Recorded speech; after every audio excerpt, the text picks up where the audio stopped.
Fernand Lopez a été combattant et il a démarré sa carrière à l'âge de 28 ans. J'ai fait une vidéo format court sur TikTok de 1 minute. Fernand Lopez a réagi et j'ai été agréablement surpris. Il m'a DM et m'a donné le détail de son highlight, de son record. Et les gars, franchement, il y a de quoi en parler. Dans cette vidéo, on va essayer de découvrir quel a été le style de combattant de Fernand Lopez, quels ont été ses points forts et ses points faibles. Et on va essayer de retracer toute sa carrière de combattant qui n'a pas duré hyper longtemps, mais pourtant bien fournie. En 2006, il affronte Cédric Deschamps qui nous a malheureusement quittés. Ça a été un combat hyper engagé où Fernand Lopez a dominé quasiment tout le combat qui n'a pas duré très longtemps.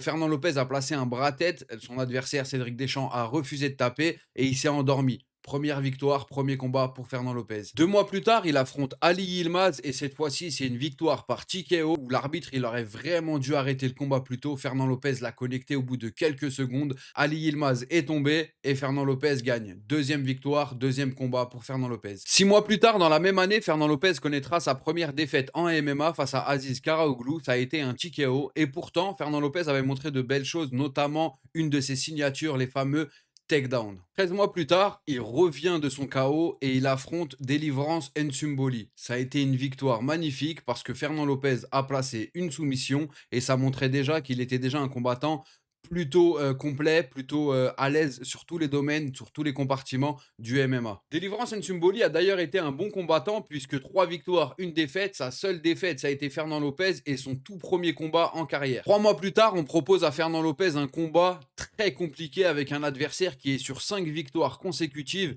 Kamil Aygun au M1. Fernand Lopez accepte ce combat et malheureusement, c'est une autre défaite pour Fernand Lopez. C'était vraiment le genre de combat qu'il fallait pas prendre, très compliqué. Ça a été un KO au premier round. Fernand Lopez s'en est bien relevé. Vous allez voir la suite. Fernand Lopez enchaîne 2 mois plus tard, alors que c'est absolument pas conseillé en MMA de combattre après un TKO ou un KO. Il y a probablement des commotions. Il reprend un combat 2 mois plus tard face à Vasil Krylov qui lui était en 17-6 à l'époque. Et Fernand Lopez repère par KO, c'est probablement une précipitation de sa part.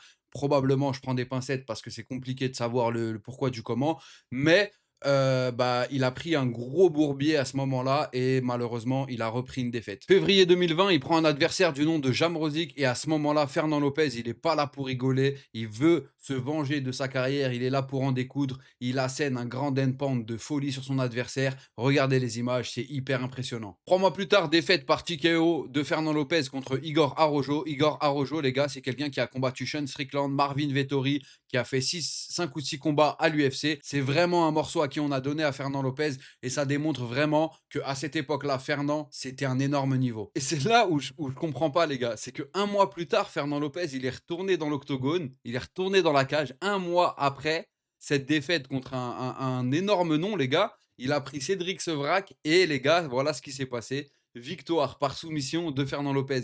Il a combattu 1 mois avant. Le mois d'après, il c'est vraiment une autre époque et les palmarès n'existaient pas, les palmarès en zéro. Si Fernand était de cette époque-là, il aurait probablement un palmarès de 15-1, 15-2, 15-0, comme on en voit de plus en plus, les gars. Il n'y avait pas de matchmaker à l'époque. Ça vous a choqué qu'il ait combattu 1 mois après? 22 jours après, il est revenu dans l'octogone. Il est retourné dans la cage. Ça ressemble à un sketch, mais pourtant, c'est la pure réalité, les gars. Tout ça, c'est vérifiable sur Tapologie. Le même mois, de la même année, il a placé une soumission, il a gagné, il est retourné, il a pris Karim Mamar et cette fois-ci, il gagne par TKO. C'est vraiment. Je comprends pas comment c'est possible qu'un être humain puisse faire ça. Les gars, vraiment. Et je dis pas ça parce que j'aime bien Fernand, je dis pas ça. Je dis ça parce que. Et il n'était pas le seul, il y en avait d'autres à cette époque-là qui faisaient ça. Mais les gars, les conséquences, elles ont été graves. C'était soit les mecs, ils étaient complètement dopés, soit les mecs, ils avaient des carrières mais catastrophiques. Et Fernand, il a absolument pas, du moins, le dopage, je pense absolument pas, vraiment. Il a l'air bien là, à l'âge qu'il a, donc c'est probablement non. De un et de 2, mais normalement, il y a des séquelles, il y a des choses. Les mecs, ils étaient durs. 22 jours après, il est revenu, il a mis un KO. Fernand Lopez a décidé de prendre un petit peu de repos. Il est revenu 6 mois plus tard et il gagne par décision unanime face à Nicolas Mbog. Les gars, ça vraiment c'est fou. Je ne sais pas si vous arrivez à réaliser un petit peu ce que ça représente, le nombre de combats par année.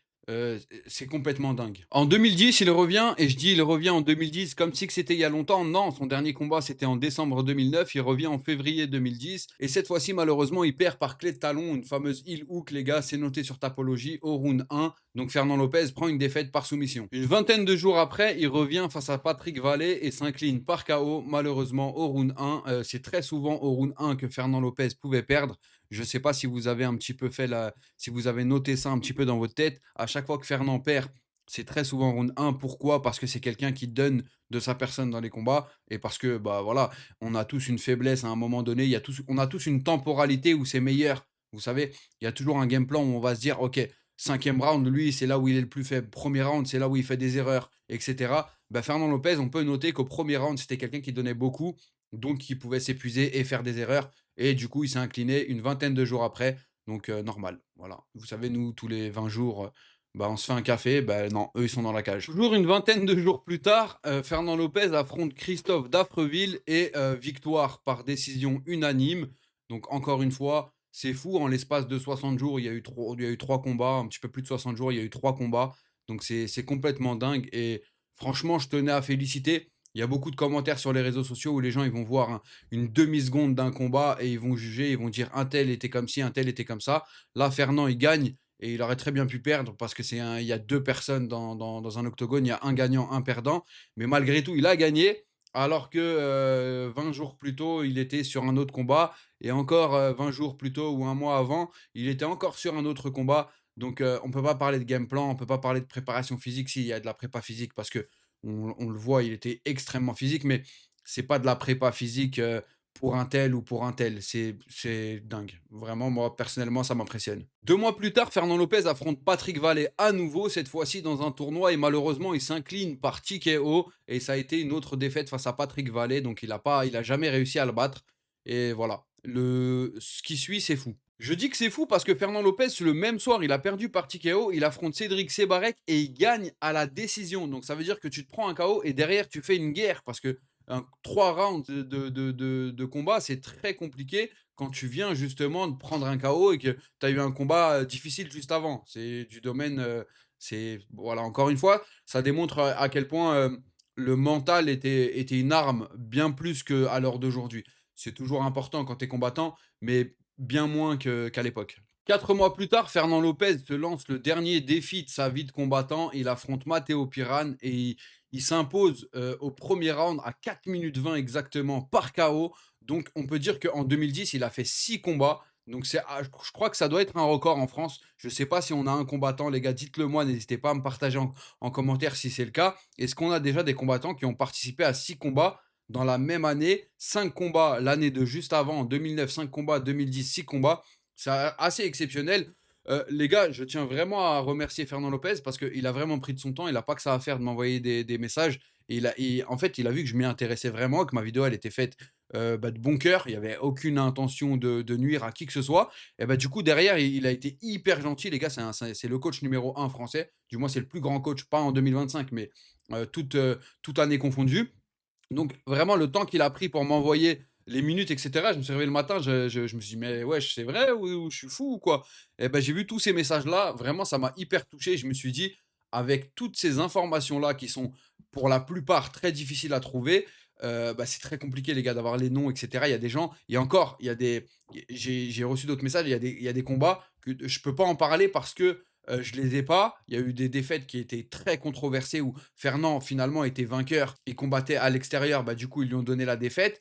Enfin bref, c'était très compliqué de faire une vidéo, de bien structurée avec tous les tenants et les aboutissants, sans l'auteur, de tout ça. Donc Fernand, il a été hyper sympa, franchement ça m'a touché, vraiment j'ai dit: «Super cool». Beh, voilà, ça me passionne le MMA, j'aime beaucoup, les histoires des combattants. J'espère que vous avez kiffé la vidéo de Fernand Lopez. Les gars, n'oubliez pas, j'ai pris mes studios, je rentre dans mes locaux dans très peu de temps. On va lancer énormément de concepts sur le MMA. On est en train de se professionnaliser. J'espère qu'il y aura pas mal d'invités. Du moins, il y en a beaucoup qui m'ont dit qu'ils répondraient présents.